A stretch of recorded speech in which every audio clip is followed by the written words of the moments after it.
teman-teman, kembali lagi dengan kami kelompok 8 mata kuliah K3. Nah, jadi tujuan kami di sini yaitu untuk menjelaskan apa itu hazard biologi. Sebelum lanjut ke materinya, saya di sini akan mengingatkan dulu apa itu hazard.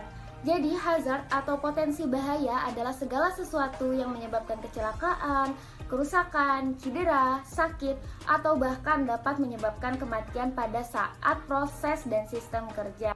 Nah, untuk materi selengkapnya akan dijelaskan oleh teman-teman saya. Selamat menyaksikan. Halo teman-teman, di sini saya akan menjelaskan apa itu hazard biologi. Hazard biologi adalah hazard yang berasal dari organisme atau zat yang ditimbulkan dari organisme seperti virus, bakteri, hewan, dan jamur, sehingga menimbulkan ancaman kesehatan dan keselamatan bagi manusia. Hazard biologi paling mungkin terjadi pada orang yang pekerjaannya berhubungan dengan hewan, rumah sakit, atau bahkan tanaman yang beracun. Hazard biologi itu dibagi menjadi dua, yaitu yang menyebabkan infeksi dan infeksi. Bahaya infeksi. Pekerja yang berpotensi mengalami bahaya infeksi ini adalah pekerja-pekerja di rumah sakit, laboratorium, juru masak, penjaga binatang, dokter hewan, dan lain-lain. Penyakit yang ditimbulkan seperti hepatitis B, tuberkulosis, antrak, brucella tetanus, salmonella, chlamydia, psittaci. 2. Bahaya non-infeksi. Organisme viabel dan racun biogenik. Organisme viabel yaitu jamur, spora, dan mycotoxin. Racun biogenik termasuk endotoksin, aflatoksin, dan bakteri. Perkembangan produk bakterial dan jamur dipengaruhi oleh suhu, kelembapan, dan media di mana mereka tumbuh. Pekerja yang berisiko adalah pekerja pada silo, bahan pangan, pekerja pada sebagai dan slut treatment, dan lain-lain. Contoh, grain fever, Legionnaire disease. Alergi bionik meliputi jamur, animal derived protein, enzim. Bahan alergen dari pertanian berasal dari protein pada kulit binatang, rambut, dari bulu, dan protein dari urin dan feses binatang. Bahan-bahan alergen pada industri berasal dari proses fermentasi, pembuatan obat, bakteri, kertas, proses pengolahan kayu. Juga dijumpai di bioteknologi. Ada orang yang sensitif. Pemajaan alergen dapat menimbulkan gejala alergi seperti rinitis, konjungtivis, atau asma. Contoh, okupasional asma, yaitu wool, bulu, butir gandum, tepung, bawang, dan sebagainya.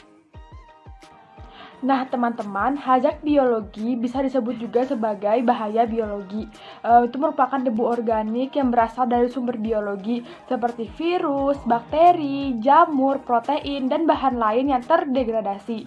Nah, bahaya biologi ini dapat masuk ke dalam tubuh dan mengancam kesehatan manusia, yakni menimbulkan penyakit tertentu dan juga dapat terjadi melalui penularan dari satu pekerja ke pekerja lainnya.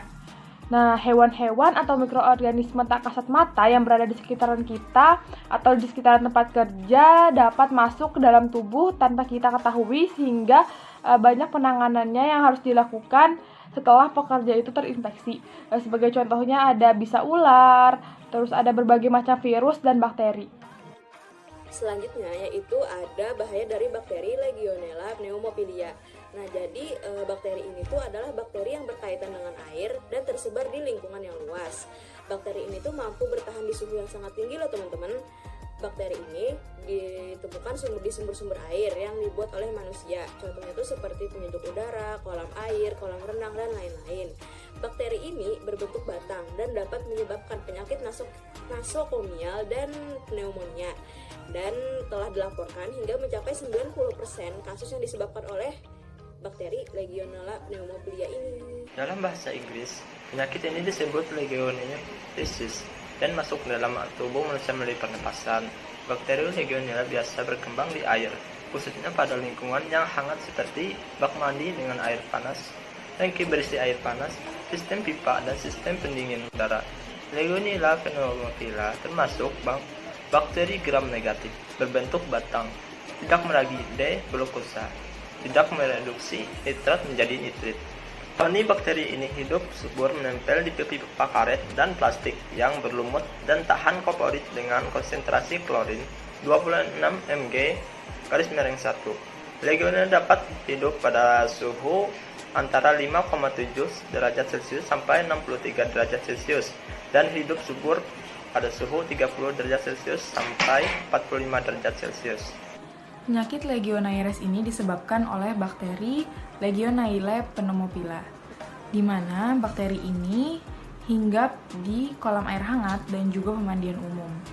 Nah, karena bakteri ini suka sekali hinggap di air, maka ada beberapa pengendalian yang bisa kita lakukan pada air agar tidak terkena bakteri tersebut.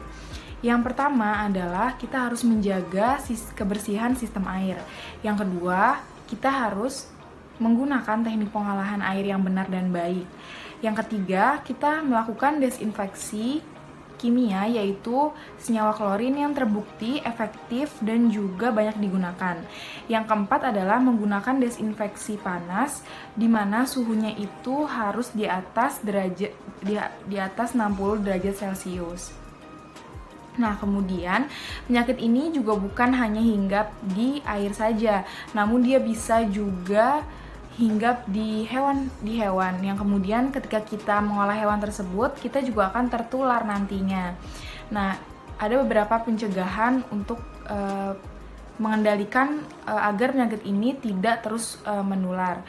Pencegahan yang pertama adalah kita harus mengetahui bahwa orang yang berusia di atas 50 tahun itu akan berisiko tinggi mengalami komplikasi influenza. Yang kedua adalah kita harus mengenali isi rumah orang yang memang berisiko terkena komplikasi influenza ini. Yang ketiga adalah penjaga kesehatan harus diberikan vaksin influenza, di mana imunisasi ini akan diberikan secara tahunan, yaitu kira-kira setahun sekali. Yang keempat adalah kita harus meminimalisasikan sumber makanan. Yang kelima adalah kita harus berhati-hati terhadap pembuangan bangkai hewan. Yang terakhir adalah kita harus memakai proteksi ketika kita berada di tempat investasi hewan. Jadi kesimpulannya adalah hajat biologi merupakan hajat yang berasal dari bakteri, virus, hewan, dan jamur sehingga menimbulkan ancaman kesehatan dan keselamatan manusia. Hajat biologi dibagi menjadi dua, yaitu yang menyebabkan infeksi dan non-infeksi. Nah, bahaya biologi ini dapat masuk ke dalam tubuh sehingga menimbulkan ancaman bagi kesehatan manusia. Salah satunya adalah bakteri Legionella pneumopila yang menyebabkan penyakit Legionnaires. Nah, baik, itu saja penjelasan dari kami. Wassalamualaikum warahmatullahi wabarakatuh.